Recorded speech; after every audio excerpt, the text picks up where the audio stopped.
Hey, I'm Liv, welcome back to my channel Endless Pages, and welcome to today's video, which is my reading wrap up for the month of December.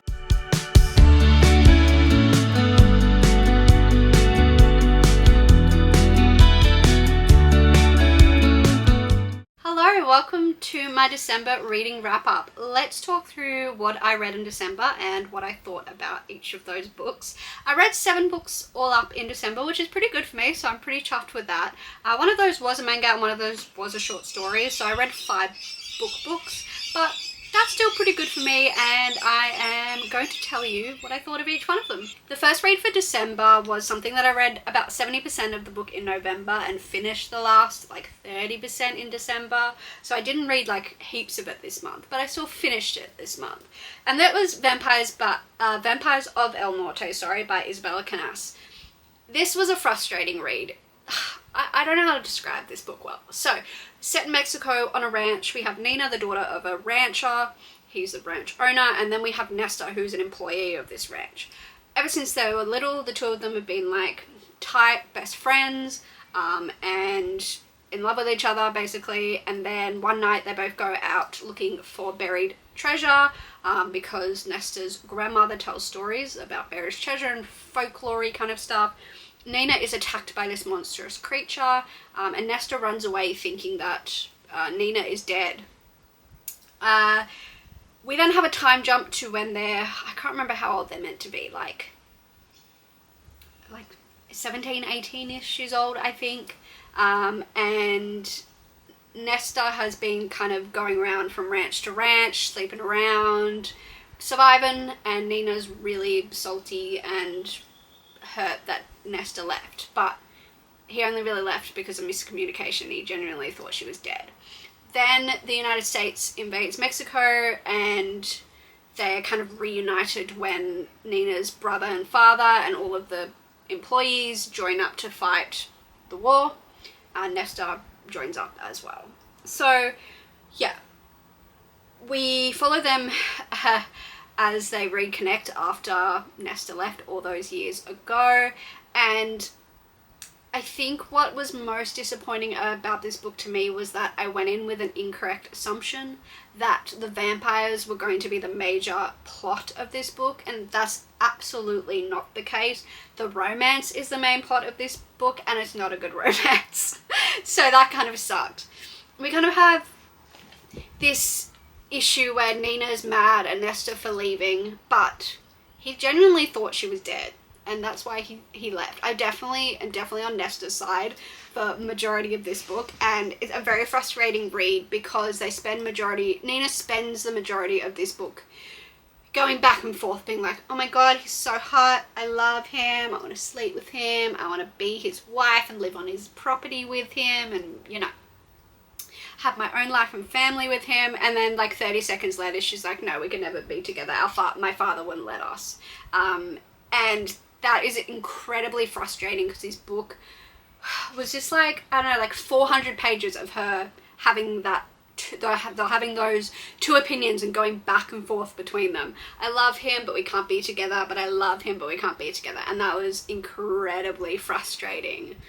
And the fact that Nina's mad at him for leaving when it was a genuine miscommunication, which is something I hate in books as well. I can understand why she is mad that she feels abandoned after they made plans since they were children to be together. But I think she's really, for a lot of the book, kind of leading him on. And I think that I don't like how she treats him for most of this book, because Nesta is nothing but loyal to her. He genuinely thought she was dead. And he is nothing but like so genuine towards her. He does not hide his feelings for her at all. He is so open about how he feels about her, and he basically gets like berated by her family for majority of the book because he's seen as not worthy of her because he's like poorer and not a rancher. Yeah, so it's like it's a class thing. She's a daughter of a rancher, above him, better than him.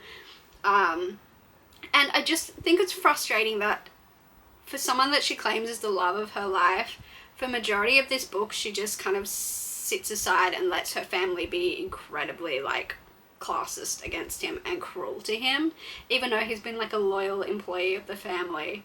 And I know it's kind of historical fiction, that was the time, but I find it very frustrating because when she would suddenly be mad at him again, because they went back and forth this whole book, she would, yeah, basically almost like mimic her family and like, I can't be with you. And I just don't think that's true love if you look at your partner like that and be like, well, you're not my equal. Not that she ever said you're not my equal, but that's kind of the vibe we were getting, like, I could never be with you.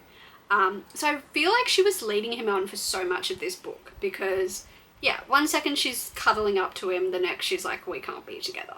So yeah, it was an incredibly frustrating romance and one that I was not into at all. But like I said, I thought vampires were going to be a much more prevalent part of this book, but they really were. Honestly, felt like a minor part of this book. For a book called The Vampires of El Norte, it was a minor part of the book, and that was crazy because you can't put vampires in the title if you're not utilizing them. And it's frustrating because they were really cool vampires. They're not your sparkly Edward, Sparkle in the Sun, Twilight, Vampire Diary, hot vampires. They're really like, they're quite coolly described. That's not a good word. They're described as quite like monstrous, and they got like forearms and like no face, and like they're really creepy sounding, like proper terrifying creatures. So I just feel like they weren't utilized that very well, and they were taken down quite easily. It was just, this book had so much potential, and that was what was frustrating because all of these people, and like Nina was attacked by one of these vampires. It's not a spoiler, it happens straight away, but they have this mystery illness that's going around on the ranch.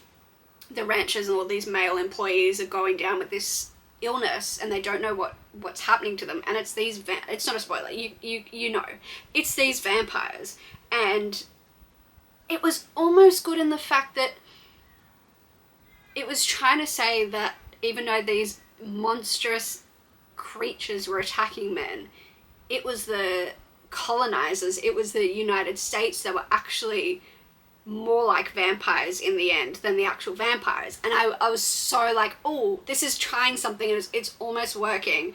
And I liked that metaphor way more than all the other boring shit that was happening in this book. And I just felt that that was more interesting. And I did like the fact that at points you felt more tension of the fear of these white men coming and trying to forcefully take ranches or buy ranches, and like, yeah, being vampires, and the fact that they were sucking the life and the money and out of the Mexican people.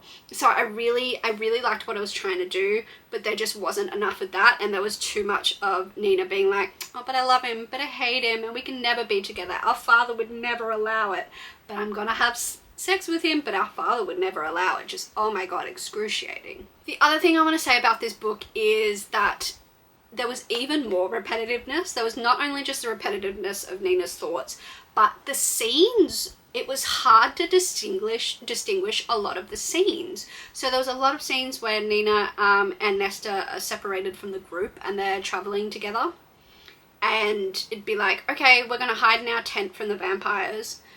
And then the vampires attack, one of them saves the other, they go to sleep. The next day, they're back on the road again. The vampires attack in the same way, they both survive, they go to sleep. And there was like, I reckon like 5 or 6 of those scenes, and I could not tell you something distinctive that happens in each of those scenes, if that makes sense. They just felt like the same scene worded slightly different. Like they just got a template of the scene and stuck it in the book like 5 or 6 times. I ended up giving this 3.5 stars. It was just, it had potential. The storyline of the white man being more vampiric than the vampires and being the real villain and the real monsters of the book, that had so much potential, and that is what I really liked about this story. It was the romance and the repetitiveness of this book that failed for me. Just miserable. So I honestly didn't have a very good time reading this book. So yeah, I'm going to give it 3.5 stars. Again, I started this book in November and finished it in December, and that is Nevermore, The Trials of Morrigan Crow by Jessica Townsend. This is a junior/middle grade fantasy book. This is fantastic. We follow Morrigan Crow, who is born on an unlucky day, and she's basically told she's going to die at midnight on her birthday, which is this event called Eventide.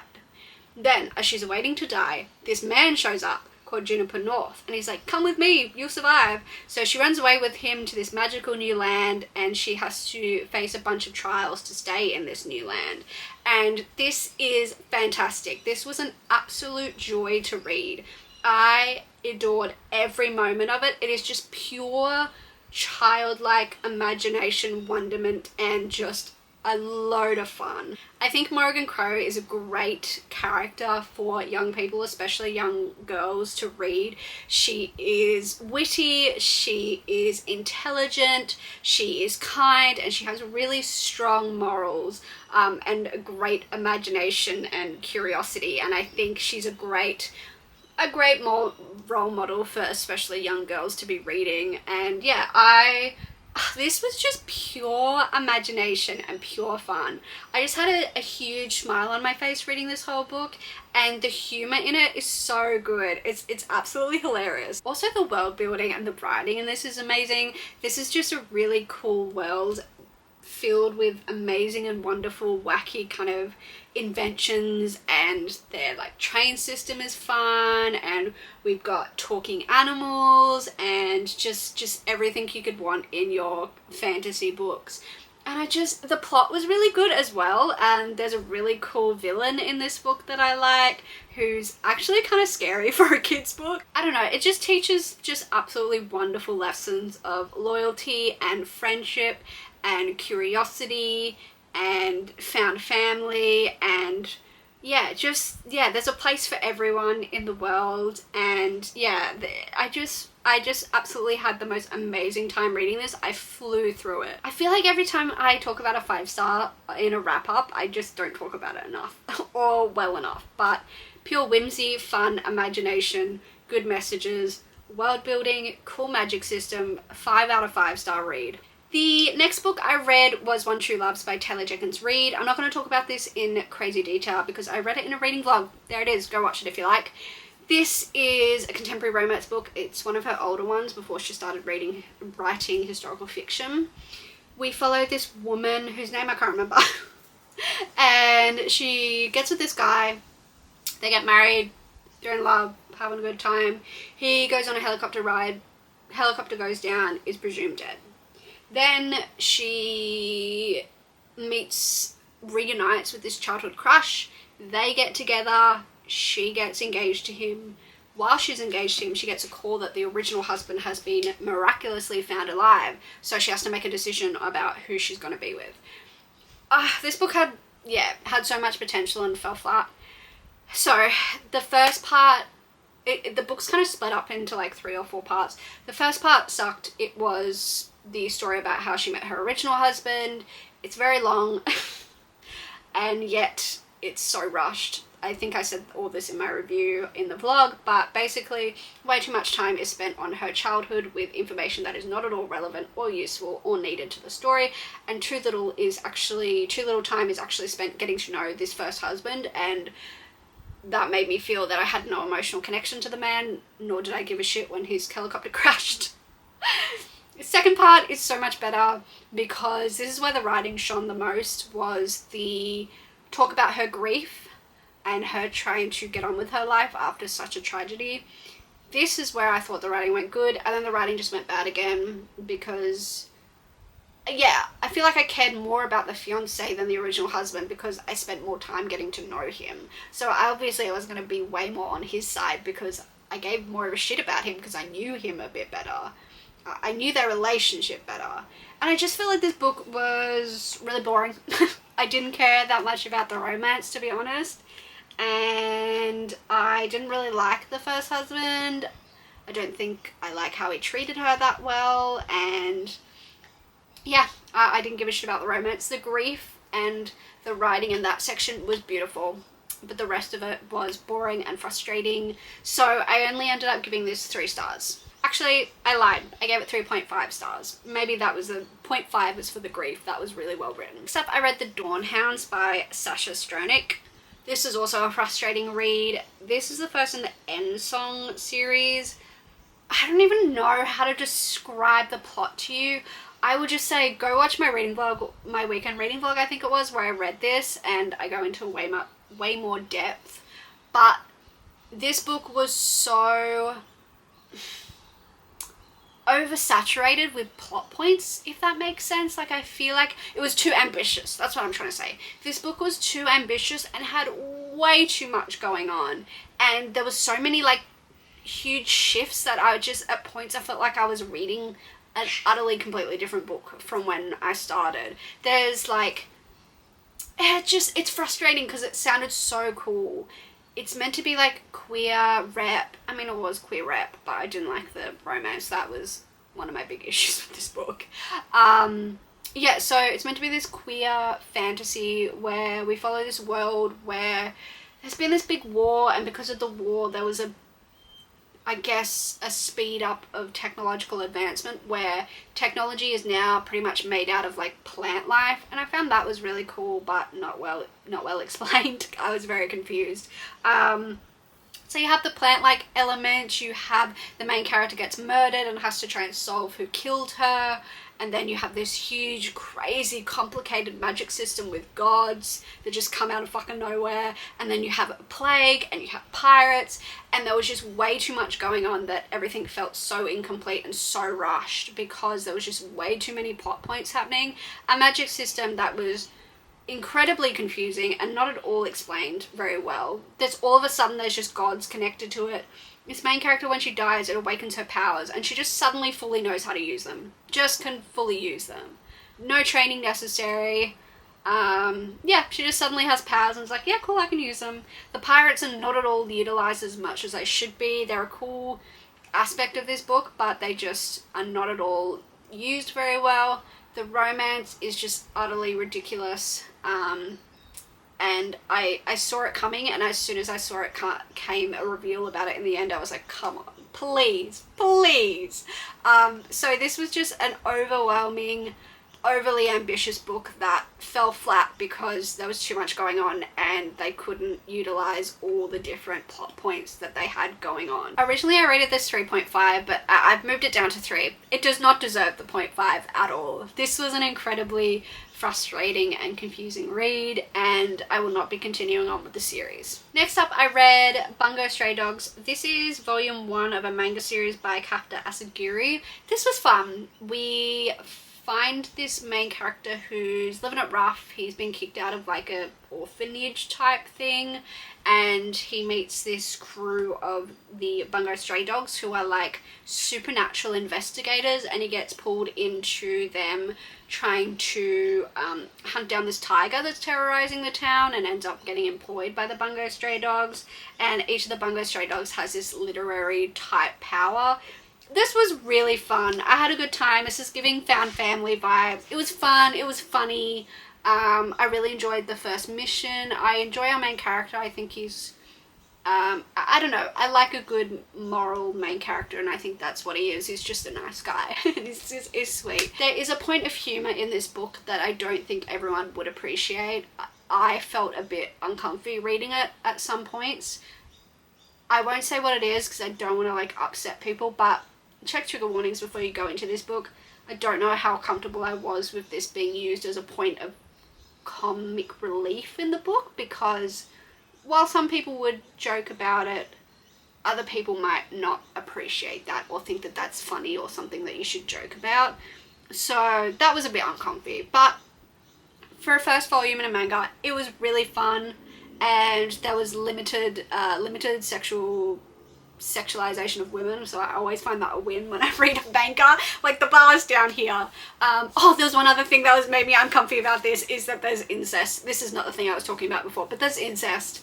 2 of the Bungo Stray Dogs are brother and sister, and they're clearly in love with one another, and it's uncomfy, but it's not mentioned like super often, so makes it okay. Yeah, what else have I got to say about this? There was a fun fight scene at the end, and the ending definitely left me excited for what else is to come, because it just set up a really cool and interesting first villain for the series. So I'll definitely be continuing on. It was a fun time. I gave it 4 stars. Second last, I read The Lesson by Cadwell Turnbull. This was so disappointing. It was such an interesting concept that again fell flat. I had a lot of flat reads in December. I don't know how I'm not in a reading slump right now. So this is the lesson. This is set in the Virgin Islands, the US Virgin Islands, and we follow this plot where all of a sudden these aliens just appear like over one of the islands, and they say that they're just here to do some research and then they're going to F off. So yeah, there's a very strained relationship between the humans on the island and this alien race, because this alien race is super aggressive and say that don't come at us or we'll kill you, and they kind of start killing humans a little bit when they're threatened. They won't tell humans why they're on the planet or what they're researching.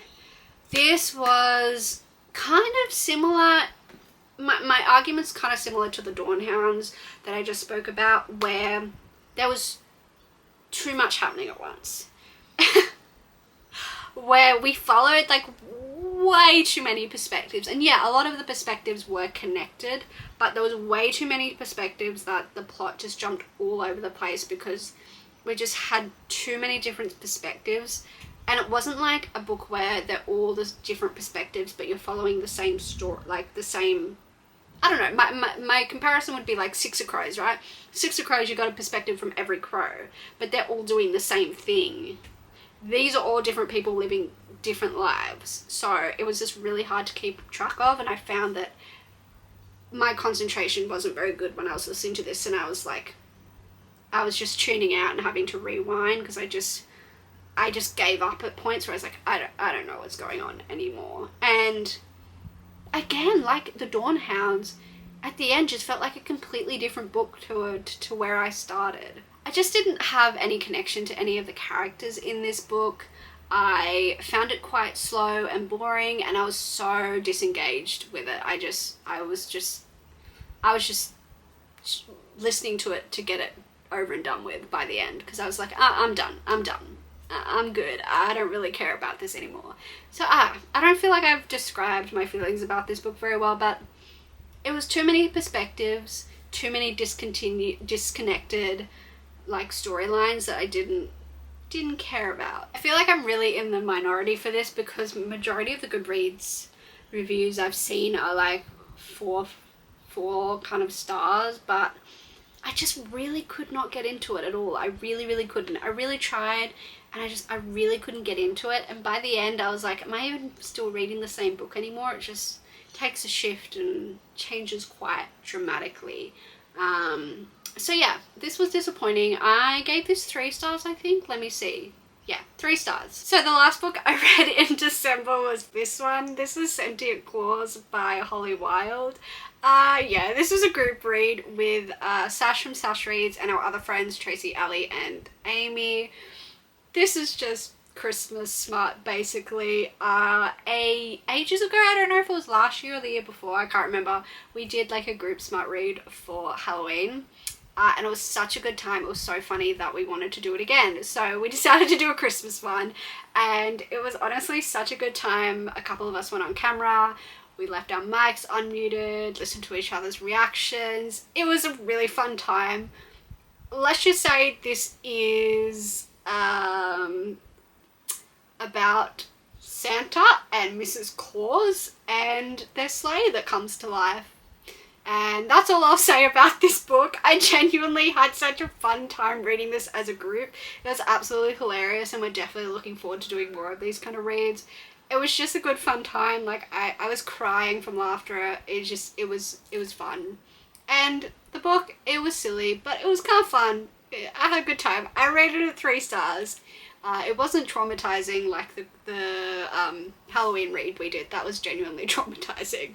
But yeah, it was a good, fun, silly time, and I would absolutely do this again, where we read another absolutely crazy, smutty book together. Let's quickly talk about the books I DNF'd in December. In no particular order, we have first up Our Share of Night by Mariana Enriquez. This is a book set in 1960s Argentina. We follow a father and son who are on a road trip dealing with the devastating loss of their wife and mother. Then there's this cult called the Order that are obsessed with the father and son because they both have these monstrous powers, and the father is trying to protect his son from this cult, the Order, getting their dirty little mitts on him. So the reason, I mean, I got, how many pages did I get into this chunker?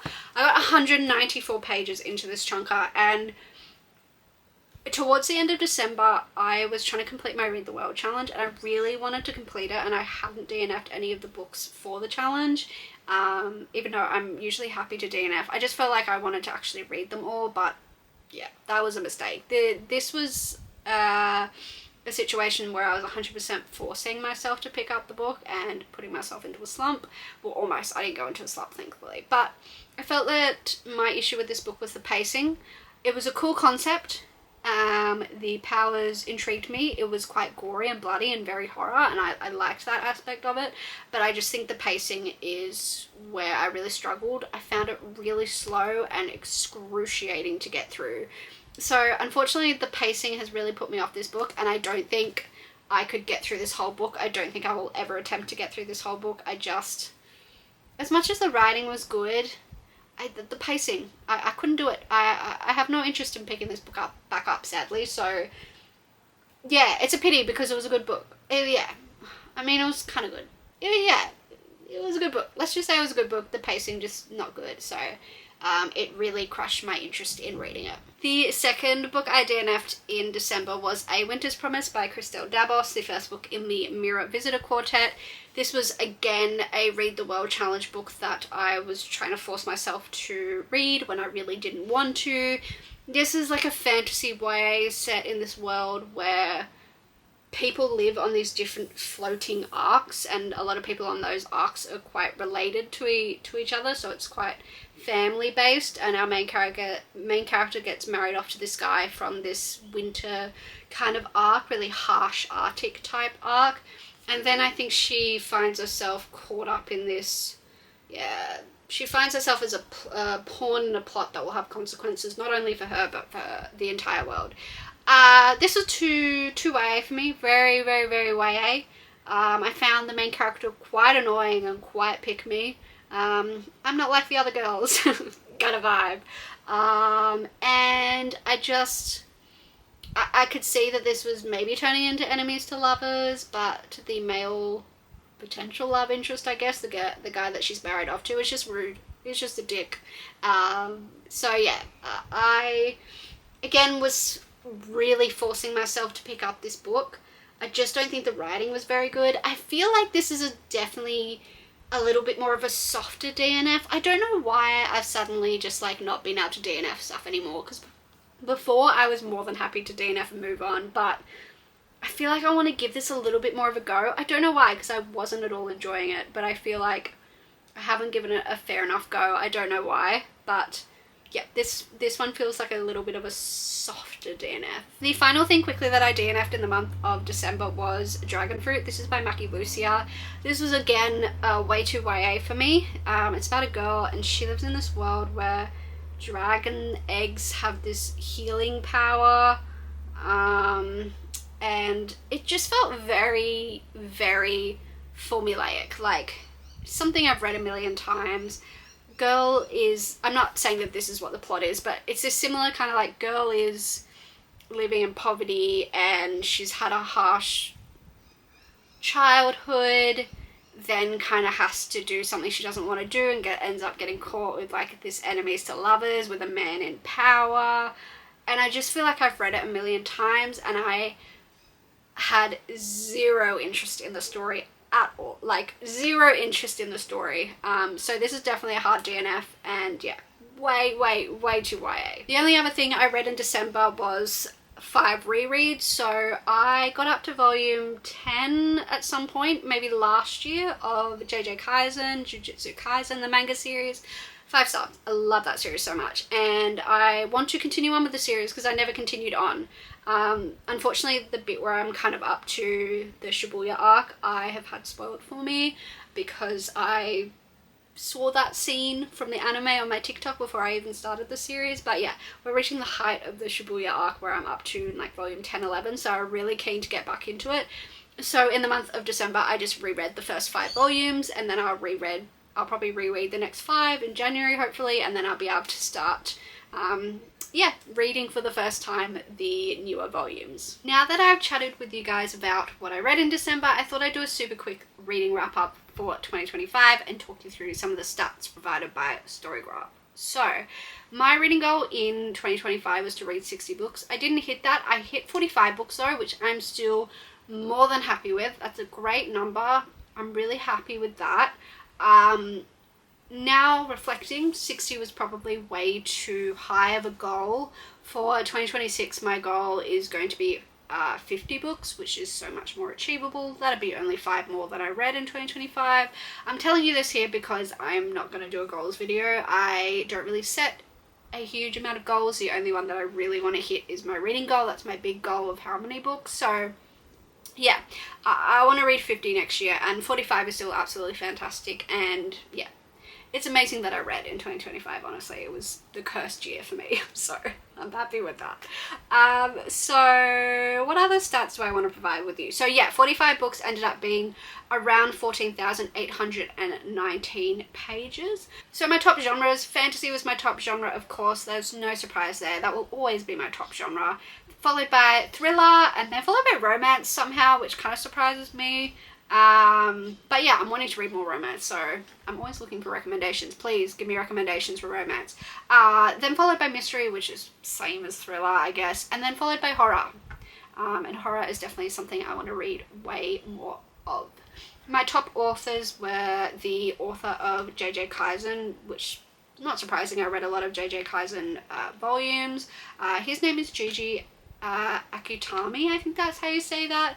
My second top author was Stephanie Garber, and my third top author was C.S. Paquette. C.S. Paquette, I love her.